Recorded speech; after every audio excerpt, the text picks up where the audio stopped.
Boop. Happy Tuesday. Today is Tuesday, August the 25th, and today's daily Bible readings come to us from Psalm 8, Exodus 2:11 through 15, Romans 11:33 through 36, Psalm 18, 1 through 3, and then 20 through 32, and Deuteronomy 32, 18 through 20, or 28 through, and 28 through 39. And then you would end up again with Romans 11. And I'm actually, once again, going to pay attention to Romans and talk about these unclaimed riches that Paul is talking about here. Well, he doesn't really use the term unclaimed riches, but it makes me think of, he's talking about God's knowledge and wisdom, really, as he says, "Oh, the depths of the riches and wisdom and knowledge of God." And it kind of made me think about sometimes when people close out bank accounts or they close out different accounts that they have, where they just let them linger and they forget that they had these things. I know, how can you forget you had a bank account? But sometimes people will get letters and say, hey, you have this unclaimed money, right? These unclaimed riches, or like the old trope in literature, the idea of somebody has an ancestor or a relation they didn't even know about who passes away and leaves them these unclaimed riches that they didn't even know about, right? And when I read this text, it makes me think about, as Paul says, these riches that we have that are stored in God, of this wisdom and knowledge. And so what is wisdom when we're talking about this? John Wesley has a really good way of explaining it, and I don't think John Wesley's really making it up. I think this is a fairly orthodox, consistent point of view as far as the life of the church goes. Wesley in Sermon 90 says, "Wisdom is the faculty of discerning the best ends and the fittest means of attaining them. The end of every rational creature is God, the enjoying of him in time and eternity." In other words, that's a lot of words to say what he means, but basically that wisdom is the ability to see things the way they really are, and to see where you should go, and to see the best way of getting there. And part of that wisdom, part of actually having wisdom, is then finding that your best end, your final end, knowing that the end of all your happiness, the kind of, when he says end, he doesn't mean like end of the road, but like the goal to which you're traveling is God himself, and enjoying him, being in his presence. In other words, true wisdom means knowing that God is the point of your life and the point of true happiness in your life. And so the problem, though, is that in this, our wisdom and our knowledge they're kind of limited.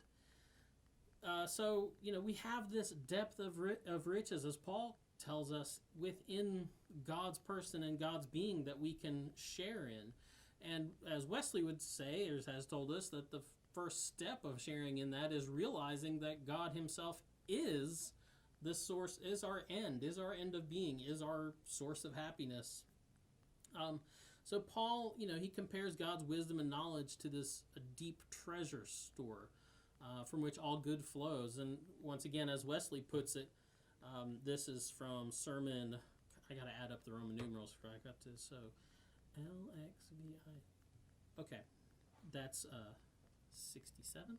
Anyway, as Wesley puts it, he says that God is infinite in wisdom and power, and all his wisdom is continually employed in managing all the affairs of his creation for the good of all his creatures. For his wisdom and goodness go hand in hand. They are inseparably and continually act in concert with almighty power for the real good of all his creatures. And so that's another way in which God's wisdom might differ from our wisdom, or at least how we put our wisdom into practice, because we can have wisdom and knowledge apart from God, but it's limited. And like we've seen earlier in Romans that we've looked at, that Paul talks a lot about this idea of humility, that knowing that you have limits.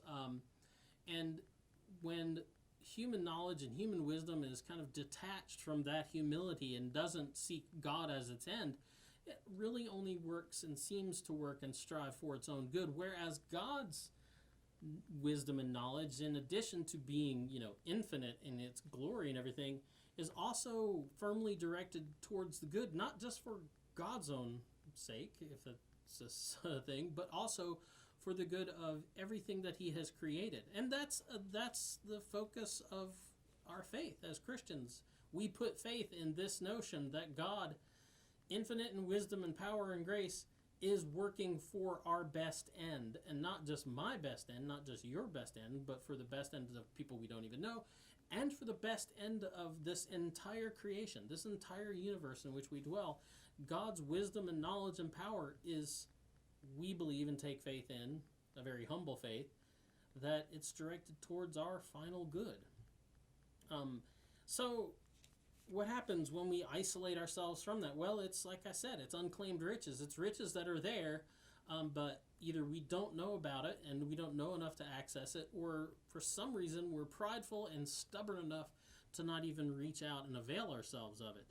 So, God's infinite depths of riches versus our own finite ability to know and to be wise.